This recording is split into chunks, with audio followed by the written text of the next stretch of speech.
So hello everyone, welcome back to another video. তো কথা বলবো লোকেশ কানাগরাজ পরিচালিত ছবি কুলি সিনেমাটাকে নিয়ে। তো বিশেষতভাবে লোকেশের সিনেমা এবং একটা হাইলি এক্সপেকটেশন সবসময় থাকে সিনেমাটা থেকে, যে লোকেশ এইবারে তার প্রিভিয়াস সিনেমার থেকে কি বেস্ট বা কি এক্সট্রা অর্ডিনারি দেখাতে পারলো। এই কারণেই আমি মানে ইন্ট্রোটা এইভাবেই স্টার্ট করলাম যে লোকেশের পরিচালনায় সিনেমা। তার কারণটা হচ্ছে যে যারা লোকেশের ফ্যান বা লোকেশের সিনেমার ফ্যান, তারা সুপারস্টারের থেকে তার বেশি সিনেমা দেখার জন্য বা লোকেশকে অ্যাজ এ ডিরেক্টর হিসাবে তার কাজ দেখার জন্য বেশি এক্সপেকটেশন নিয়ে বড় পর্দায় যায়। আমিও তাদের মধ্যে একজন। তো মূলত এই সিনেমাটা যদি লোকেশের তোমরা প্রিভিয়াসলি তার সিনেমা ফলো করে দেখো বা প্রিভিয়াসলি তার ফ্যান হয়ে থাকো, তাহলে তোমাদের আমি বলবো যে কুলি অতটা এক্সপেকটেশন ওয়াইজ তোমাদের জন্য ওয়ার্ক করবে না, যেটা তোমরা এক্সপেকটেশন নিয়ে যাবে। কুলি অবশ্যই এলসিউ এর পার্ট কিনা, এটাই হচ্ছে সবচেয়ে বড় প্রশ্ন। এটা তোমাদের বলে রাখি যে মেকার্সরা কিন্তু খুব ক্লিয়ারলি হিন্ট দিয়ে দিয়েছে যে কুলি কিন্তু একটা স্ট্যান্ডঅ্যালোন সিনেমা, এটা কোনোভাবে কিন্তু এলসিউ এর পার্ট নয়।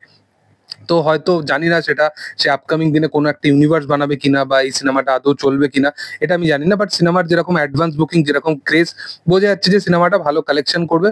বাট লোকেশ সে যে স্ট্যান্ডার্ডে সিনেমা বানায়, সেই স্ট্যান্ডার্ডকে কিন্তু কুলি কোথাও গিয়ে টাচ করতে পারেনি। কুলি একটা অবশ্যই মাসালা ফিল্ম, কুলি একটা অবশ্যই ভালো ফিল্ম, বাট এরকম কাইন্ড অফ সাউথ থেকে আমরা অনেক ফিল্ম পেয়ে থাকি প্রত্যেক বছরই, বাট কুলি সেই স্ট্যান্ডার্ডটাকে টাচ করতে পারেনি যেটা আমরা লোকেশের সিনেমায় দেখে থাকি। আমি এটা বারবার বলছি, তার কারণটা হচ্ছে যে কুলি কখনো কোনো দিক থেকে খারাপ সিনেমা নয়।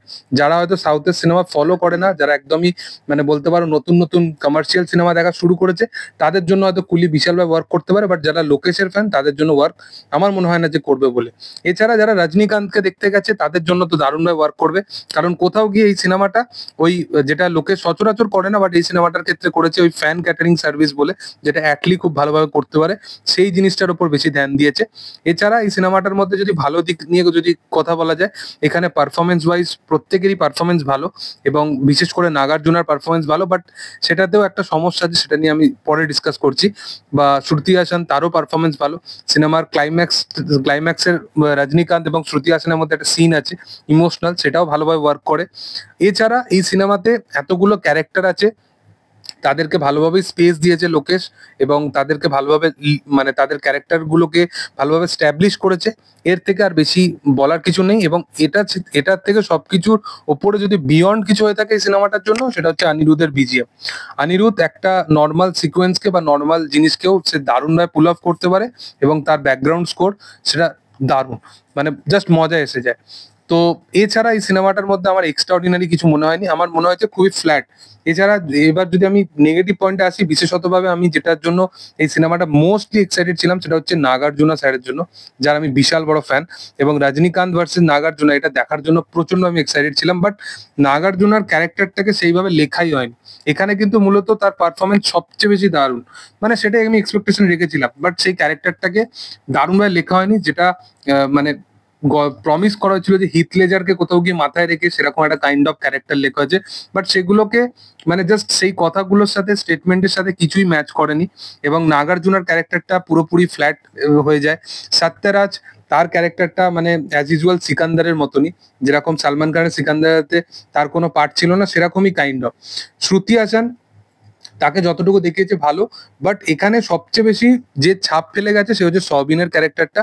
সে অনেকগুলো সিনেমা নাকি এই সিনেমাটার জন্য সে রিজেক্ট করে, বাট সবিন সে এই সমস্ত চরিত্রকে মানে পিছনে ফেলে সে জাস্ট দারুণ একটা জায়গা করে নিয়ে গেছে। তো সবিন দারুণ, তার মানে এস্টাবলিশমেন্ট দারুণ। এছাড়া ক্যামিও, তোমরা জানো যে আমির খানের ক্যামিও আছে, এক্সটেন্ডেড ক্যামিও আছে, সেইটা খুবই ফোর্সফুলি মনে হয়। বা উপেন্দ্ররও যে ক্যারেক্টারটা, যেখানে যে জায়গায় দরকার, সেই জায়গাটা আমার মনে হয় যে ওই যে কিছু কিছু সেগমেন্ট আছে বা কিছু কিছু ইভেন্ট আছে, সেই ইভেন্টটায় অডিয়েন্সকে বলতে পারো যে একটা দারুণভাবে মজা দেওয়ার জন্য কোনো অভিনেতাকে নিয়ে আসা দরকার, সেই কারণটাকে বজায় রেখে লোকেশ কোথাও গিয়ে নিয়ে এসছে। এছাড়াও কিন্তু তাদের দরকারটা বিশাল নয়, যে এই জায়গাতে আমির খানকেই দরকার বা এই জায়গাতে উপেন্দ্রকেই দরকার বা এই জায়গাটা কোনো বড় সুপারস্টার ছাড়া এই সিনটাকে বের করাই যাবে না, এরকম কিন্তু কিছু ডিমান্ডেবল নয় স্ক্রিপ্টে।